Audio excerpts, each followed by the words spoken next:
작은 서점.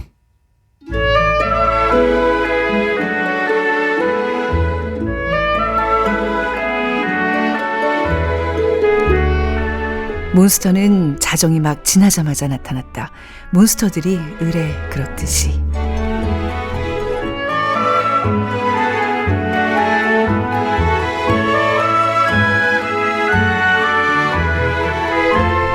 안녕하세요. 작은 서점 아나운서 최현정입니다. 오늘은 패트릭 네스의 아동 청소년 소설 몬스터콜스의 첫 문장으로 문을 열었습니다.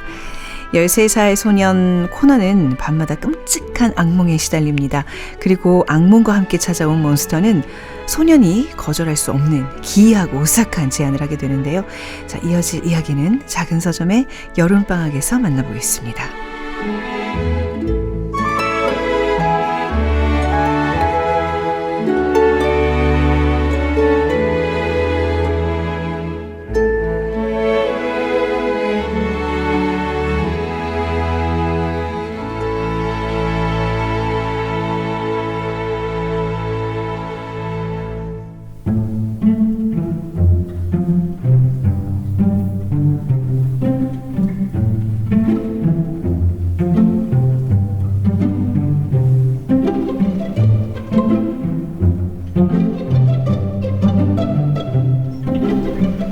어른들의 동심을 찾아 떠나는 시간, 작은 서점의 여름방학.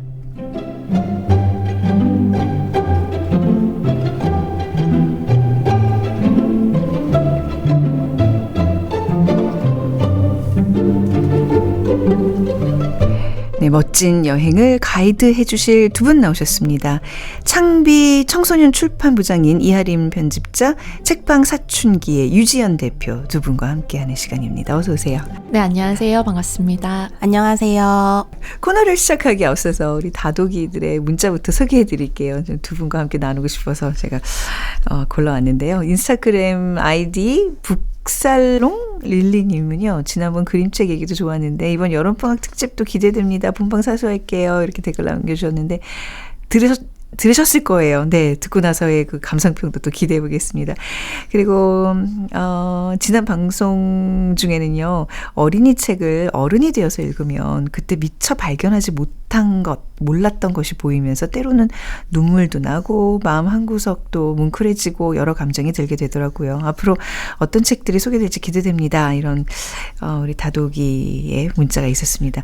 그러니까 저랑 비슷한 느낌인 것 같아요. 뭔가 이렇게 좀 새로워요. 이게 성인 문학, 성인 이제 책들만 하다가 우리 두 분과 함께 어린이들, 이제 책들, 동심의 세계로 빠져드는 게 굉장히 재밌어요. 저한테는. 네. 반갑습니다. 네. 다시 한번. 네. 감사하고요. 자, 일주일 동안, 이 코너 이제 이렇게 손꼽아 기다리는 분들이 많으신 것 같은데, 한 주 동안 또 어떻게 보내셨어요? 두 분께서는요. 네. 네, 저희 창비 편집부에서는 최근에 활자 중독 생활이라는 책을 펴냈거든요. 네, 그 책이 편집자들이 책을 만들면서 생각한 것들을 일기라는 형식으로 써내려간 책인데요. 총 6명의 편집자의 글이 실려 있고 신입사원부터 이제 부장까지 네, 다양한 직급의 편집자들이 글을 썼는데 이 책에 저도 저자로 참여하게 되면서 네네. 난생 처음으로 편집자가 아닌 저자가 되는 특별한 경험을 했습니다. 아, 그래요. 나중에 좀 소개 좀 해주세요. 네. 네.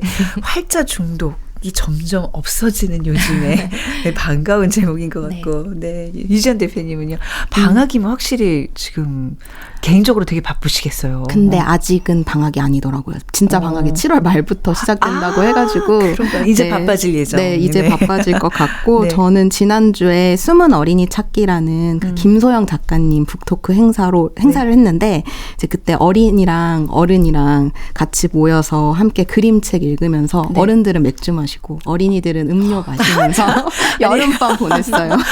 되게 이색적이다. 네. 바뀌면 안 돼요. 네. 오늘은 이 여름에 아주 꼭 맞는 주제를 골라오셨어요. 그렇죠? 네.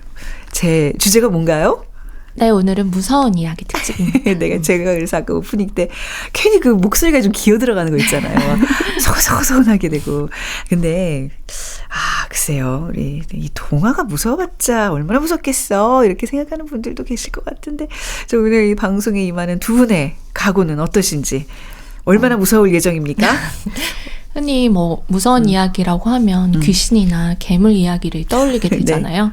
하지만 때로는 우리 마음 깊은 곳에 숨겨둔 비밀이 또 그 어떤 것보다 무섭게 맞아요. 느껴질 때가 있는 것 같아요. 제일 무서운 게 사람이라고. 네. 그 안에 그 꿍꿍이 속이 사실 제일 무서운 거예요. 네네. 그래서 저도 이번 방송을 준비하면서 내가 진짜 무서워하는 게 뭔지 생각해 보게 되었는데 방송을 들으시는 분들도 그런 계기가 되었으면 좋겠습니다. 네. 네. 유지연 대표님은요? 저는 이제 공포가 원래 좀 여운이 남는 장르잖아요. 맞아요. 그래서 이제 저희가 이번에 소개하는 책들을 통해서 한 주 동안 좀 저희를 잊지 못하게 각인시키고 싶다는 자세로 임하겠습니다. 네. 이게 약간 경고인가요, 지금? 오늘부로 나를 잊지 못할 거야. 이 시간이 영원히 여러분들의 머릿속에 각인될 거야. 와. 문자 더 보내주세요. 네. 기대됩니다. 오늘 어떤 책 골라오셨어요? 이하림 편집자님. 네, 제가 오늘 가져온 책은 아동 청소년 문학 역사상 가장 강렬하고 또 으스스한 공포 판타지로 꼽히는 작품인 패트릭 네스 작가의 몬스터 콜스입니다. 네. 책 제목이 몬스터로 시작이 돼요. 그쵸? 네. 근데 이거 굉장히 유명한 작품이죠? 상도 많이 받았고 영화화도 됐고. 네. 영국에서 카네기상과 그린어웨이상이라는 두 가지 상을 동시에 휩쓴 작품인데요. 상에 대해 잠깐 간단하게 설명을 드리면 네. 카네기상은 영국 도서관협회가 선정하는 최고의 아동문학에 주는 상이고요. 네. 그린어웨이상은 영국에서 출간된 아동 청소년 책 중에서 최고의 일러스트레이션을 선보인 작품에 주는 상입니다. 네네. 그러니까 이 책은 글, 그림 모두 최고라는 이제 그 완성도를 인정받은 아주 보기 드문 걸작이고 네. 이 두 상을 동시에 수상한 책은 이제까지 이 책이 유일합니다. 진짜로요? 네. 보통 근데 어떤 명성이 있는 책이라면 이게 두 가지가 같이 시너지 효과를 내서 네. 독자들에게 다가가서 이렇게 평가받을 만한데 이게 유일한 책이라고요? 네. 와, 네. 아니 지금 제가 그래서 계속 책을 펼쳐보고 있는데 사파들이 심상치 않은데요? 네. 네. 흑백으로 다 돼 있고요. 맞습니다. 네. 책을 살펴보면 말씀하신 것처럼 사파가 진짜 강렬한데요. 네. 주변에서 이 책을 보고 어린 책 맞냐고 물어볼 정도로 굉장히 압도적이고 또 으스스한 느낌을 주는 그림들이죠. 그래서 자세히 보시면 먹물 자국이 아주 거칠게 흩뿌려져 있거나 혹은 날카로운 스크래치 효과 같은 것이 굉장히 긴장과 불안을 표현하고 또 흑연의 번짐 같은 것들이 또 불길하게 느껴지기도 해요. 그래서 다른 컬러는 하나도 없고 흑과 백 그리고 회색으로만 그려져 있음에도 불구하고 어두운 풍경 속에서 우리를 향해 걸어 나오는 몬스터의 모습이 아주 실감나고 오싹하게 느껴집니다. 그렇게 말씀을 으스스하게 하세요. 이 야밤에 아니 지금 딱 우연히 확 펼쳤는데 누가 죽어 있고 막 이래요. 오늘 어떻게 이거 저는 공포 이런 호러무비 이런 거 진짜 못 보거든요. 오늘 단디 마음을 다 잡고 들어야 되겠습니다. 이게 어떤 내용이에요? 주인공은 13살 소년 코너입니다. 네. 코너는 엄마와 아빠가 이혼하고 아빠는 이제 여기 배경 영국인데요. 아빠는 이혼하고 미국에 가서 이제 재혼을 해서 새로운 가족을 꾸리고 있고 코너는 엄마와 함께 교회의 외딴 주택에서 살고 있습니다. 그런데 엄마는 또 암에 걸려서 투병 중이에요. 투병 중인 엄마를 둔 주인공의 이야기. 네. 그래서 소년이지만 좀 일찍이 좀 철이 들었달까요. 그래서 자기 먹을 것도 알아서 잘 차려 먹고 엄마도 잘 돌보는 성숙한 소년이지만 이 소년의 또 마음속에는 어떤 불안과 이제 두려움이 있죠. 이런 코너에게 어느 날 밤 앞에서 보신 그 몬스터가 찾아옵니다. 네. 매일 밤 12시 7분 하필 12시 7분이라는 시각에 창밖에 저기 멀리 서 있던 거대한 주목이라는 나무가 뱀처럼 뒤틀리면서 살아 움직이기 시작합니다. 혹시 주목나무가 어떻게 생겼는지 아시나요? 알죠. 네, 압니다. 네. 상상이 지금 가고 있습니다. 네. 침엽수잖아요. 네네. 그래서 잎이 바늘처럼 이제 뾰족뾰족한데 그런 바늘 잎으로 이루어진 몬스터가 코너의 방 창문을 깨고 들어옵니다. 그래서 몬스터는 소름 끼치는 저음으로 코너의 이름을 부르면서 방 안을 난장판으로 만들죠. 네. 지금 이 책부터 시작해서 계속 이렇게 쭉 무서운 내용이에요. 네. 참. 근데 네. 그러니까 또 아까 또 정확하게 막 12시 7분 막 이러니까 네. 곧 다가올 다가오죠. 시간인데 이거 네. 어떻게 해야 되죠? 네. 근데 이렇게 막 이게 지금 아동 문학의 장르 확실히 맞는 거죠? 네, 맞습니다. 아니 우리 유지연 대표님 이게 지금 더 본격적으로 얘기 들어가기 전에 약간 이런 느낌의 동화책은 사실 많지 않은데 좀 이색적이라고 봐야 될 것 같아요. 근데 네. 예상보다는 네. 좀 많이 있는 편이에요. 그래요? 네, 저도 이제 일로 관련되기 전까지는 약간 편견처럼 생각했던 부분이 네. 어린이 책은 무조건 맑고 막 밝다 이런 것이었는데 사실 어린이 책이 어린이만 향유하는 문학은 아니고 네. 어린이부터 볼 수 있는 책이라서 네. 소재도 훨씬 폭이 넓고 또 그림이 함께하는 장르인 만큼 의외로 또 전방위적으로 과감하고 예술적인 부분들이 있어요. 그래서 이 작품 같은 경우에는 그 부분을 인정받아서 글과 그림 다 이렇게 수상을 한 것 같고 이 어느 정도의 수위 조절은 있지만 좀 내용에 걸맞게 어두운 색채를 콘셉트로 쓰는 작품들이 많고 네. 또 무서운 이야기들이니까 아무래도 이제 분위기를 좌우하기 위해서 흑백의 느낌을 살린 것 같고 또 색을 지으면 상상할 수 있는 영역이 넓어져서 이런 요소 때문에 약간 의도적으로 쓰신다고도 하더라고요. 색을 지우면 상상의 영역이 더 커질 수 있다. 그것도 일리 있는 얘기네요. 자, 그래서 몬스터가 지금 이 주인공의 이름을 부르면서 방안을 막 난장판을 만들고 있습니다. 자, 이제 좀 호흡을 좀 가라앉으면서. 근데 정작 이 소년 코너는 눈앞에 이 거대한 이 나무 괴물을 전혀 무서워하지 않는다면서요. 네, 이 장면에 사실 독자들이 얘는 이런 애구나 하고 딱 느끼게 되는 네. 이제 대목인데요. 몬스터가 너를 데리러 왔다 이렇게 무섭게 협박을 하는데도 코너는 도망도 안 치고 겁에 네. 질리지도 않고 오히려 실망했다는 반응을 보입니다. 네. 그랬더니 오히려 이제 몬스터가 놀라는 거죠. 이렇게 무서운 내가 나타났는데 왜 무서워하지 않지? 그래서 더 크게 소리를 지르고 막 주먹으로 집을 막 부수기도 합니다. 네. 그래도 코너는 난 더한 것도 봤다. 그러면서 너 따위는 무섭지 않다는 듯이 차분하게 행동을 하는데요. 네. 그런 코너에게 몬스터가 기이하고 오싹한 제안을 합니다. 내가 너에게 3가지 무서운 이야기를 들려주겠다. 그 대가로 4번째 이야기는 네가 나에게 들려주어야 한다. 만약 네가 들려줄 4번째 이야기가 진실이 아니라면 내가 너를 산채로 잡아먹겠다. 고 협박을 합니다. 다른 뭐 이야기 배틀을 지금 벌이잖아요. 그렇죠. 네. 네. 자, 그러면 몬스터가 들려주는 먼저 이제 3가지 무서운 이야기를 풀어놓는 거잖아요. 네. 일단 뭐 하나만 들어볼까요? 네, 첫 번째 이야기는 시작은 뭐 흔한 옛 이야기처럼 시작이 돼요. 옛날 이야기라는 것이 옛날 옛적 어느 왕국에 왕과 왕비가 살았습니다. 이렇게 시작이 되잖아요. 네. 그래서 이 이야기도 인자한 왕과 왕비와 왕자들이 살았다는 이제 문장으로 시작을 하고요. 하지만 여러 전쟁을 거치면서 왕비와 왕자들은 죽고 왕과 왕의 손자 1명만 살아남습니다. 그러자 왕은 이웃나라의 또 젊고 아름다운 공주와 재혼을 하고 왕손도 무럭무럭 자라서 청년이 되었습니다. 네. 하지만 왕손이 왕이 되기 1년 전에 왕이 세상을 떠나버립니다. 그 다음은 이야기가 어떻게 진행이 될까요? 저한테 물어보시는 거예요? 네. 예상하신다면? 네. 왕비가 가만히 있지 않겠죠. 이런 이야기. 이 젊은 왕비가 그 왕의 권력을 자기가 차지하고 싶어 하는 거죠. 그리고 심지어 그 권력을 계속 유지하려고 왕손과 결혼을 하려고 합니다. 네. 그러니까 할머니인 셈인데 뭐 할머니지만 실제 혈연 관계는 아니고 네. 또 여기선 왕비가 되게 좀 젊은 여성으로 나오기 때문에 이제 왕비는 이제 그런 계략을 꾸몄던 거죠.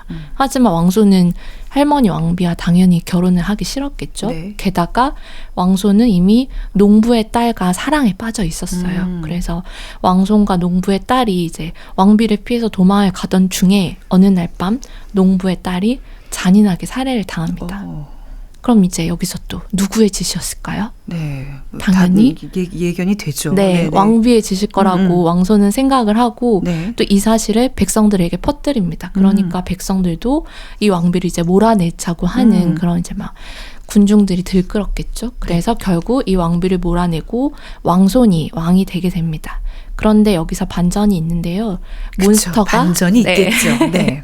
몬스터가 이제 이 당시에도 살았던 거예요. 그래서 몬스터가 왕비가 이제 화형으로 죽임을 당하기 전에 몬스터가 나타나서 그 불길에 휩싸여 있던 왕비를 몬스터가 구해 주었다고 하는 것입니다. 네. 그래서 이 이야기를 듣던 코너는 왜 살인자 왕비를 구해주냐, 너 왜 그랬냐. 살인자가 아니었나 보죠. 맞습니다. 그래서 몬스터가 진짜 살인자는 왕비가 아니었다. 그 농부의 딸을 죽인 것은 왕비가 아니라 바로 왕손이었다고 합니다. 네. 정의 실현을 하는 몬스터네요. 네, 그렇습니다. 왕손은 사랑하는 여자이지만 자신의 힘만으로는 왕비를 몰아낼 수 없다고 생각했기 때문에 왕비에게 그런 누명을 씌워서 군중들이 왕비를 쫓아내게 했던 거죠. 그래서 어린 코너는 혼란스럽죠. 이 이야기에서 누가 더 좋은 사람인지 더 나쁜 사람인지 알 수 없다고 생각하고 혼란스러워합니다. 그래서 이런 코너에게 몬스터는 말합니다. 항상 좋은 사람은 없다. 항상 나쁜 사람도 없고 대부분 사람들은 그 사이 어딘가에 있지. 라고 말을 합니다. 요거 약간 밑줄 칠 만한 네. 부분이네요. 좋은 사람은 없다. 항상 좋은 사람은 없다. 항상 나쁜 사람도 없고 대부분 그 사이 어딘가에 있다. 네. 유지연 대표님도 이 몬스터콜스 굉장히 좋아하신다고 하는데 이거 사실 어른들도 굉장히 열광할 수 있는 그런 책인 것 같아요. 아마 공감할 수 있는 지점이 네. 좀 많이 더 있을 것 같기도 하고 네. 저도 진짜 좋아하는 작품인데 함께하는 이 파트너인 이하린 부장님이 이 책을 소개해 주신다고 해서 너무너무 반가운 거예요. 그래서 대체로 사람들 좀 주로 답을 내리거나 분명한 이야기를 좋아하는데 반면 이 책은 좀 복합적인 고민을 던져요. 지금 방금 몬스터가 남긴 밑줄 치는 문장처럼. 네. 그래서 그런 이야기를 통해서 우리 인간에겐 좀 다면적인 부분이 있다는 것이고 그런 점에서 내 안의 세계, 그러니까 내 안에 자기 내면을 들여다보는 일은 아이, 어른 할 것 없이 여전히 성장하는 이들에게 좀 필요하다는 말을 하고 있는 작품이라고 생각합니다. 네. 자, 나머지 두 가지 이야기도 궁금한데 얘기해 주실 수 있는 거죠? 네. 네, 간단하게 네네. 설명을 드리면 예. 두 번째 이야기는 약사와 목사의 어떤 위선을 다룬 내용이고요. 세 번째 이야기는 외톨이 소년이 투명 인간이 되는 내용인데요. 이 이야기도 중요하지만 이 소년 코너가 이 이야기들을 들으면서 받게 되는 영향, 그럼으로써 현실에서 굉장히 또 기괴한 행동들을 하게 돼요. 그래서 코너가 몬스터한테 이 이야기를 들으면서 어떻게 달라지는지는 청취자분들께서 책을 통해서 직접 확인해 보시면 좋겠습니다. 네. 간략하게만 이렇게 얘기해 주셨는데 이 지금 몬스터가 들려주는 세 가지 무서운 이야기가 먼저 나옵니다. 지금 이렇게 대충 살펴봤는데 이 중에서 가장 무서운 에피소드는 뭐예요? 우리 유지연 대표님, 네. 저는 원래는 그 코너의 내면을 좀 더 깊게 보여주는 세 번째 이야기를 좋아했는데 이번에 이제 다시 읽었을 때는 두 번째 약사와 목사의 이야기가 더 무섭게 느껴지더라고요. 왜냐하면 믿음이 어떤 입장에서 쓰이냐에 따라서 되게 이기적일 수 있다는 게 오히려 너무 현실감이 느껴져가지고 이거 너무 주변에서 일어날 수 있는 이야기 아니야? 약간 이런 생각이 들어서 훨씬 좀 두렵게 느껴지더라고요. 알겠습니다. 좀 읽어봐야지. 예, 여기 또 공감이 되는 그 현실과 이렇게 좀 대비를 해서 아마도 많은 생각을 하게 하는 이야기일 것 같은데, 자, 지금 이제 몬스터가 자신이 무서운 이야기를 세 가지 하면, 자, 코너 너도 네 번째 이야기를 해줘야 돼. 이게 만약에 진실이 아니면 내가 너를 데려가겠어 한 거잖아요. 네. 그 코너는 그래서 진실된 무서운 이야기를 하게 되나요? 사실 이 이야기가 이 책의 가장 중요한 결말이어서 혹시 사전 정보 없이 오롯이 이 책을 읽고 싶으시다면 그런 청취자분들이 계시다면 여기서 잠깐 어디 다녀오시고 잠시 라디오를 꺼주시면 되겠습니다. 이러면 더 못 끄는 거 알죠? 더 궁금해서 귀 기울이게 되는 거 알죠? 네. 들어볼까요? 네. 엄마의 병이 이제 점점 악화가 되고 이제 마침내 엄마의 죽음이 코앞으로 다가온 밤, 이제 몬스터는 네 번째 이야기, 그것도 진실이 담긴 이야기를 내놓으라고 다그치는데요. 몬스터가 계속 취조하듯이 질문을 던져요. 코너는 이야기하고 싶지 않지만 끝끝내 자신의 진실을 고백을 하게 됩니다. 네. 코너는 매일 밤 똑같은 악몽을 꾸었다고 나오는데요. 바로 절벽 아래로 미끄러지는 엄마의 손을 붙잡고 있다가 결국 엄마의 손을 놓치면서 비명을 지르면서 이제 깨어나는 꿈이었죠. 그런데 사실은 놓친 게 아니라 코너 자신이 놓아버린 것이었습니다. 그러니까 엄마가 암으로 아파하는 모습을 매일 곁에서 지켜보는 게 너무 무섭고 또 지옥 같고 또 외로워서 그저 다 끝나면 좋겠다. 그렇게 생각을 했던 거죠. 그래서 코너는 스스로 자기가 엄마의 손을 놓아버렸다는 그 생각.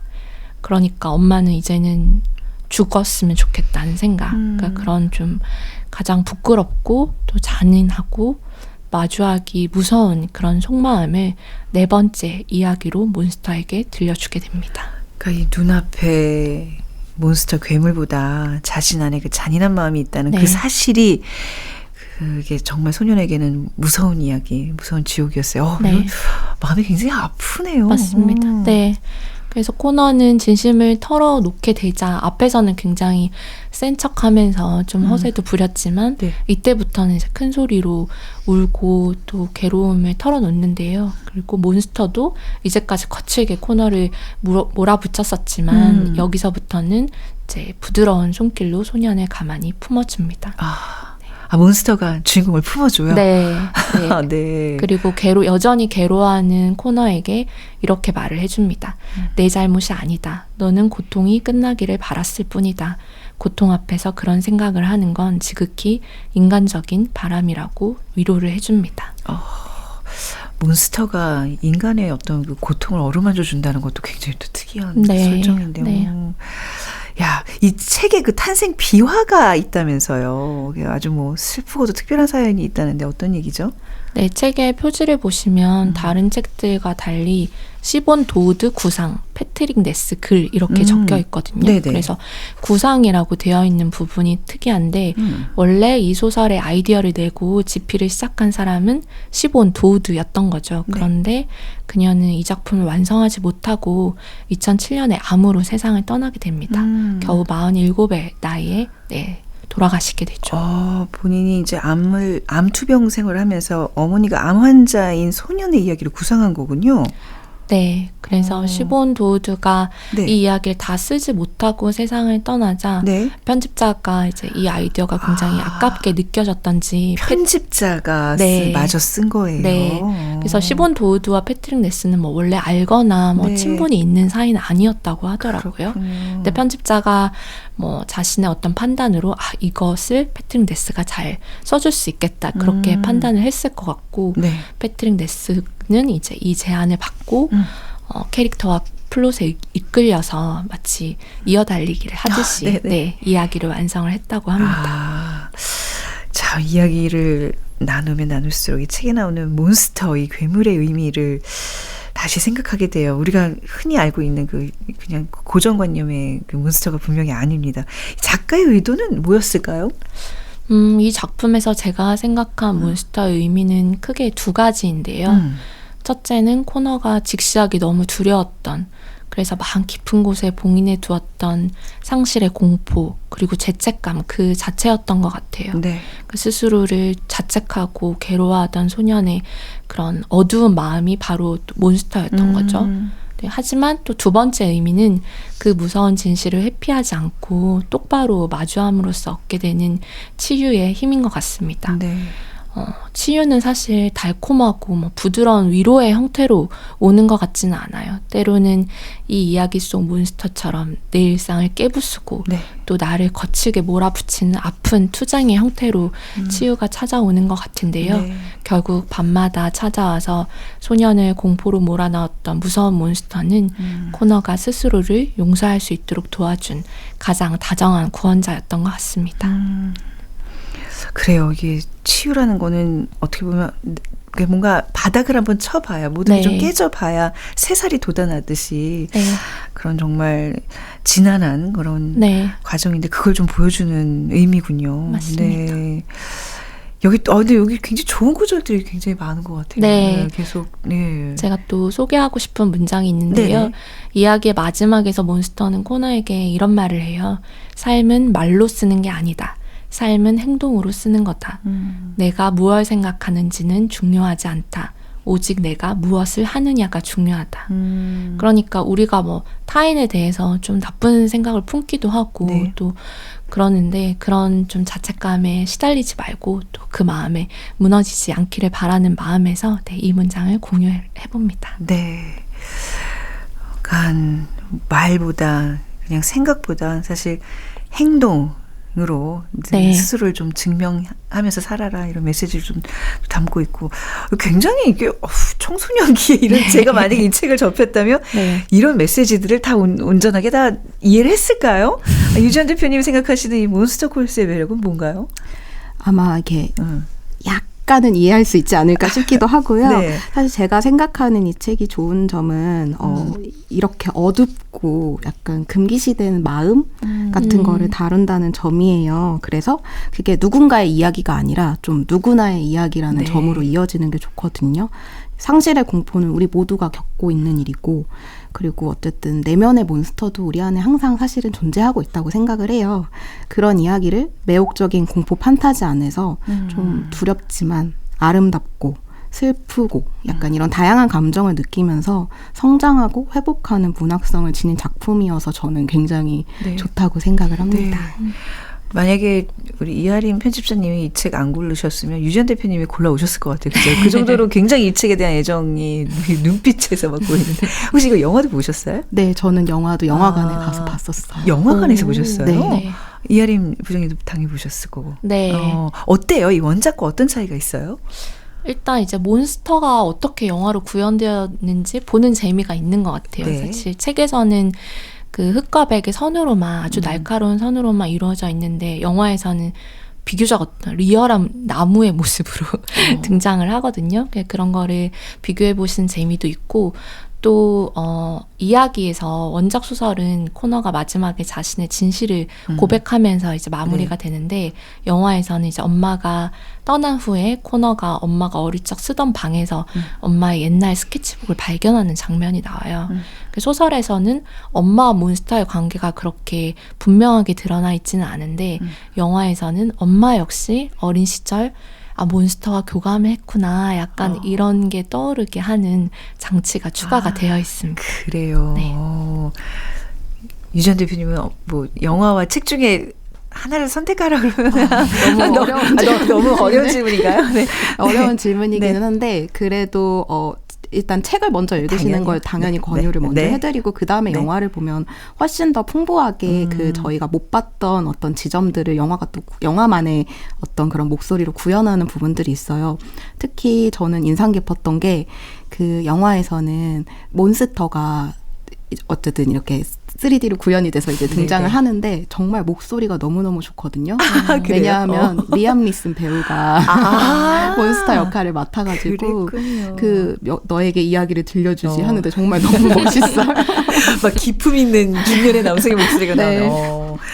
그랬군요. 영화로도 한번 좀 챙겨봐야 되겠습니다. 자, 오늘 이 책과 함께 들으면 좋은 노래 어떤 곡 골라오셨나요?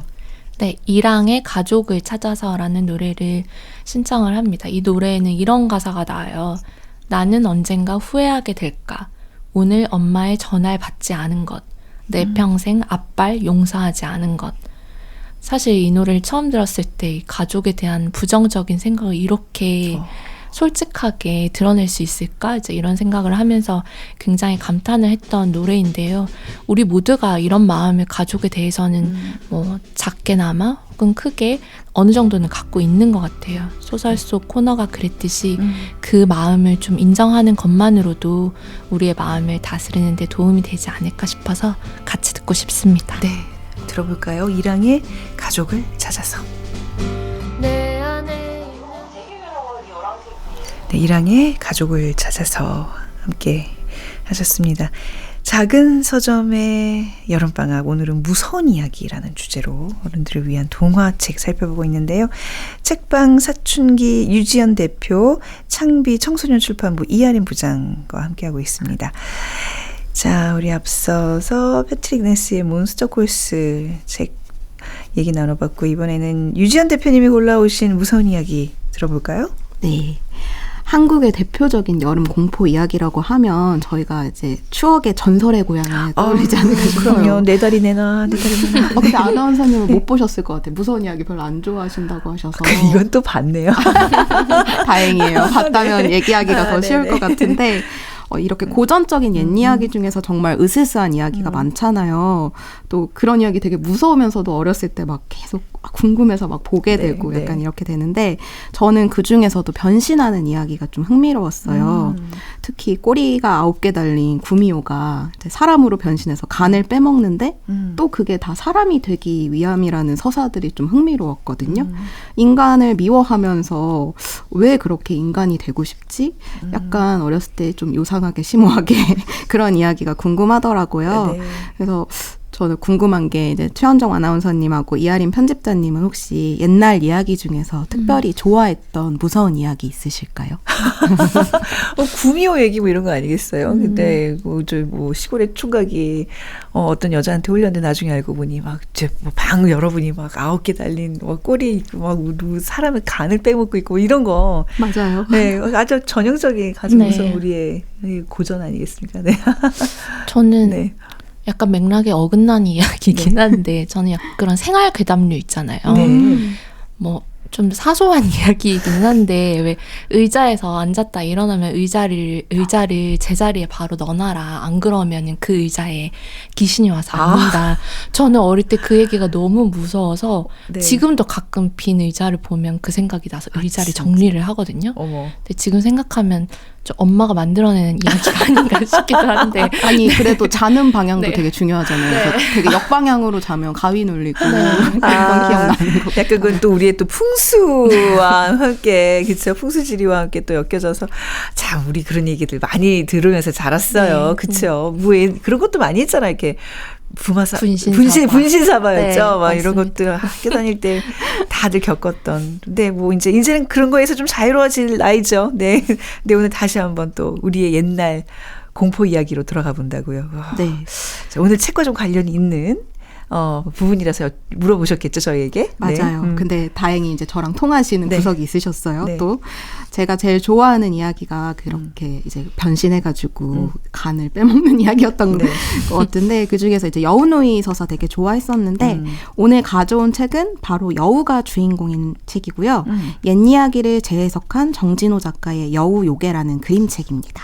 그러니까 지금 여우 얼굴이 떡하니 그려져 있는 책을 가져오셔서 저도 이제 갑자기 여우가 생각이 난 거였는데 보통 이게 우리가 구미호라고 이렇게 딱 하거나 뭐 이러는데 여우 요괴라고 지금 지은 게 조금 흥미로워요. 이렇게 뭐 한이 많은 어떤 구미호 여성을 좀 떠올리게 되면서 그 약간 여자 귀신이 더 무섭게 나오잖아요. 우리 옛날 이야기에서는. 근데 요괴라고 그러면 성별이 좀 연상되지 않는 특징이 있지 않을까 싶은데. 네.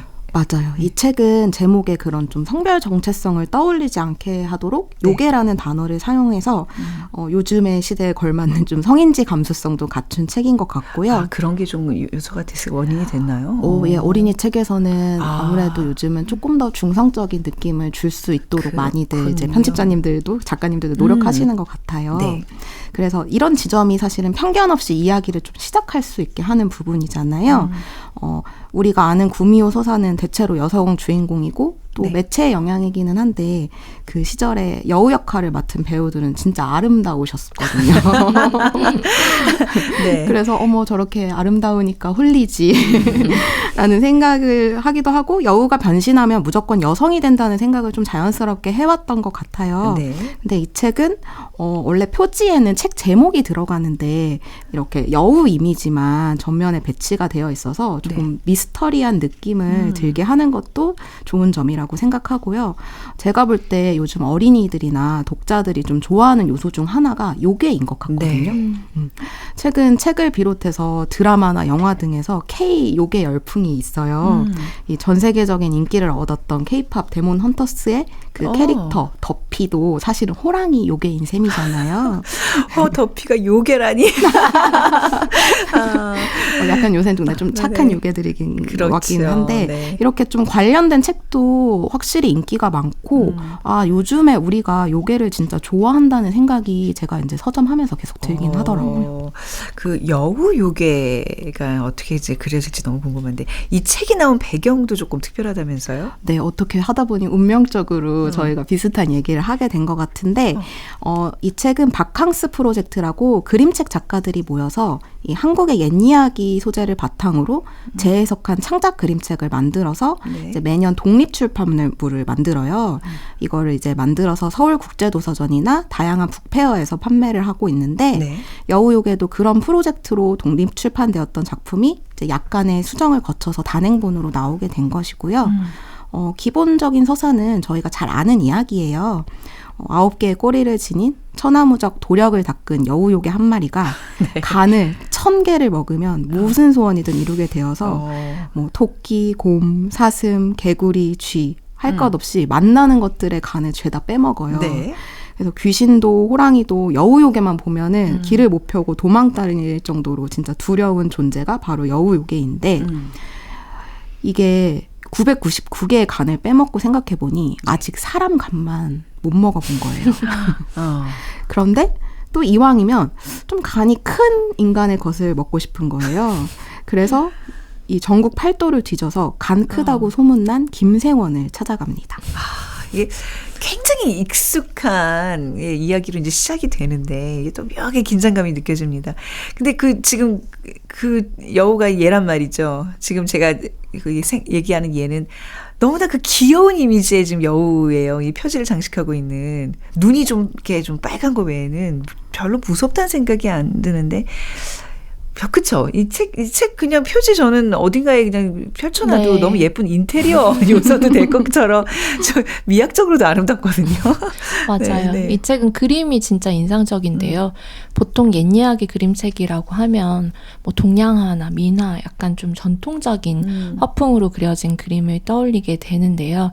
이 그림책은 진짜 말씀하신 것처럼 되게 그래픽적이고 아주 간결하고 절제된 포스터 디자인을 매 펼침 보는 것 같은 그런 느낌이 듭니다. 네, 이게 여우를 무섭게 그리지 않은 것도 작가의 의도가 있는 거겠죠? 내용과 관련이 있겠죠? 네, 그렇게 좀 단순하게 그림을 가는 게 더 이야기에 재미를 주는 것 같아요.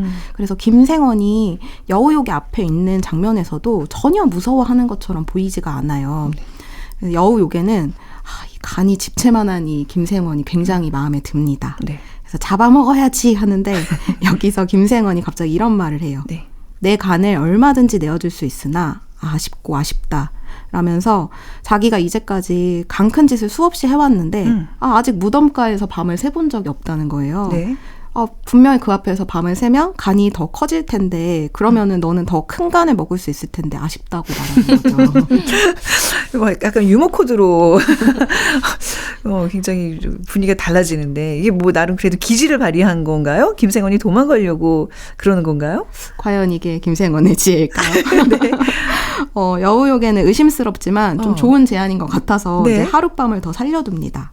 하지만 이 여우요괴를 보고 귀신도 도깨비도 다 도망가 버려서 김생원이 간이 커질 기회 자체가 없어요. 그래서 이제는 김생원이 눈물을 흘리며 미안하다고 해요.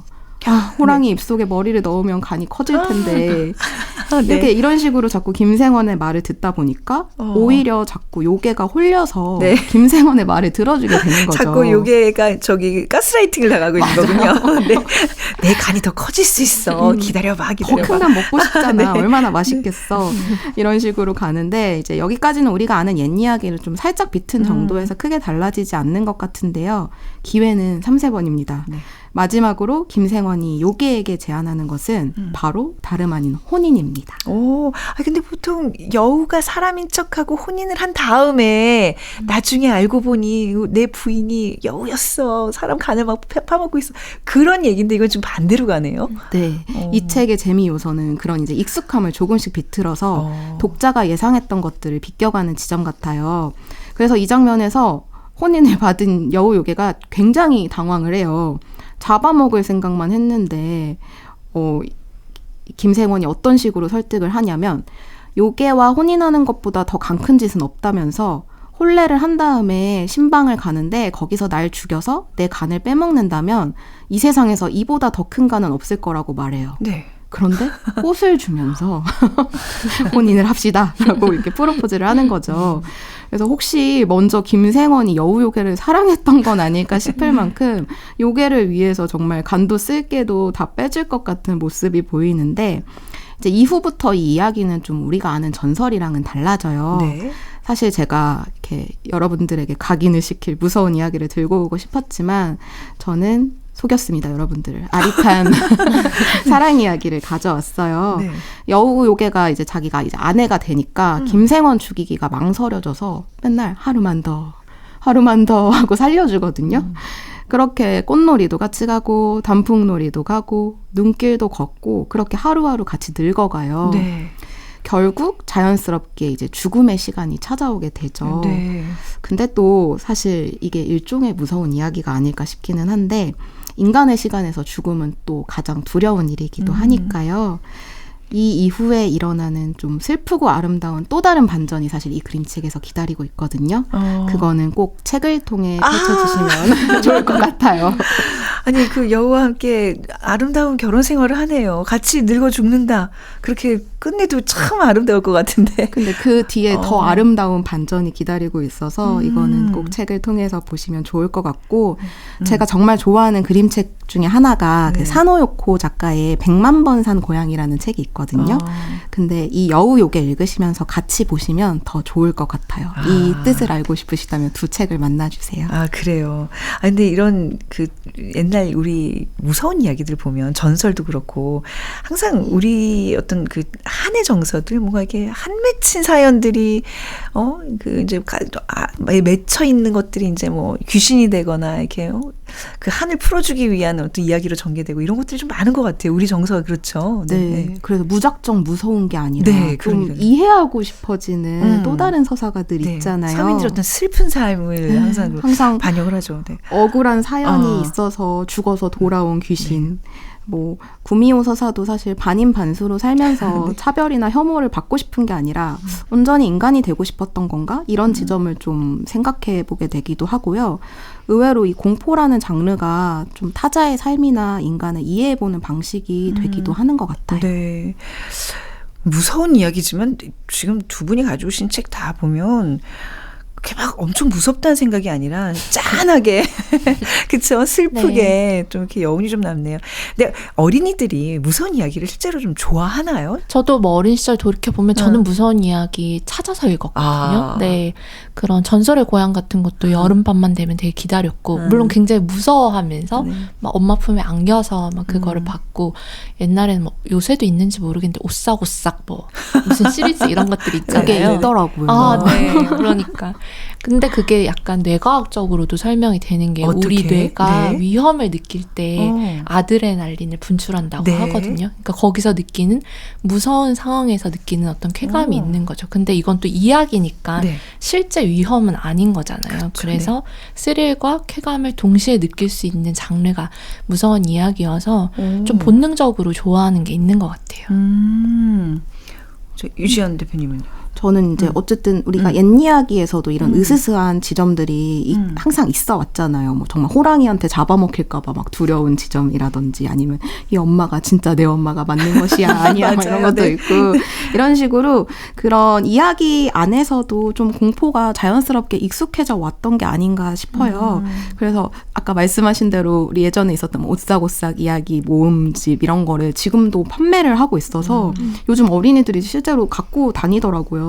그리고 또 애니메이션도 그렇고 약간 어린이 책 안에서도 공포 이야기 시리즈 같은 것도 만들어져서 계속 이제 귀신, 좀비, 요괴 약간 이런 출판의 경향 같은 것도 있고 또 공포 장르를 열어보면 굉장히 그 폭이 넓은 이야기더라고요. 저희가 말한 것처럼 뭐 약간은 슬프기도 하고 뭐 두려움을 통해 성장하기도 하고 이런 다양한 이야기들이 공포에 있어서 좋아하는 것 같아요. 아, 우리 때는 강시가 되게 유행했는데 요즘은 강시는 안 나오나 보다. 좀비 그쵸 뭐 요게 저도 강시 듣자마자 강시 아세요? 네, 영구와 땡칠이 바로 생각났어요. 네. 홍콩 할매 다 아시는구나. 근데 이런 아이들이 혹시 어머나 무서운 책 한번 읽어보고 싶어 했을 때 부모님들이 어떤 좀 그 조언을 어떤 가이드를 갖고 아이들에게 좀 책을 골라줘야 될까요? 좀 조심할 필요는 있을 것 같아요, 유지연 대표님. 저의 생각은 우선 공포도 저는 이 문학의 한 장르라고 생각을 해서 무조건 읽지 말아라. 사실 읽지 말라고 하면 더 읽고 싶잖아요. 그래서 그냥 안 되는 건 없는 것 같거든요. 만화도 마찬가지고. 근데 다만 이미지적으로 봤을 때 좀 제가 볼 때도 과한 수위의 책들이 있어요. 그러니까요. 네. 네, 너무 폭력적이거나 잔혹한 좀 그런 책보다는 제가 생각할 때는 서사적으로 분명한 이야기 중심 책을 읽었을 때 느낄 수 있는 게 있다고 생각하거든요. 이왕이면은 공포의 본질이 재미라고 말한다면 정말 재미있는 책은 어린이가 고르게 하는 게 좋은 것 같아요. 네. 그리고 또 같이 읽고 이야기 나누는 그런 기회가 있으면 제일 좋거든요. 그래서 저는 오늘 저희가 소개한 책처럼 뭐 옛 이야기를 기반으로 하면 사실 좋은 게 양육자도 너무 잘 알고 있잖아요. 그래서 함께 대화를 나눌 수 있어서 좋고 또 몬스터 콜스처럼 좀 밖으로 보여주지 못한 내면의 이야기를 다루는 환상적인 이야기도 이 책을 매체로 해서 좀 간접적으로 어린이의 속마음을 들어볼 수 있는데 도움을 줄 수 있지 않을까 싶습니다. 네, 사실 공포 동화의 탈을 쓴 마음이 또 뭉클해지는 어찌 보면 좀 따뜻한 이야기들의 책을 두 분이 소개해 주셨습니다. 자, 유지연 대표님, 끝으로 어떤 곡 들을까요? 네, 저는 헤르츠 아날로그의 여름밤이라는 노래를 신청을 했는데요. 여름에 즐길 수 있는 이야기를 나누다 보니까 여름 노래들이 자꾸 생각나더라고요. 네. 그래서 이렇게 뜨거운 해가 지나가고 또 습한 공기가 사라지고 선선한 바람이 부는 여름밤처럼 저희가 비록 오늘 무서운 얘기를 하였지만 오늘 하루를 서로 다독이고 어루만지는 마음으로 마무리하면 좋을 것 같습니다. 네. 곧 12시 7분이 다가옵니다. 자, 작은 서점의 여름방학 창비 청소년 출판부장 이하림 편집자 그리고 사춘기 책방의 유지연 대표 두 분과 함께했습니다.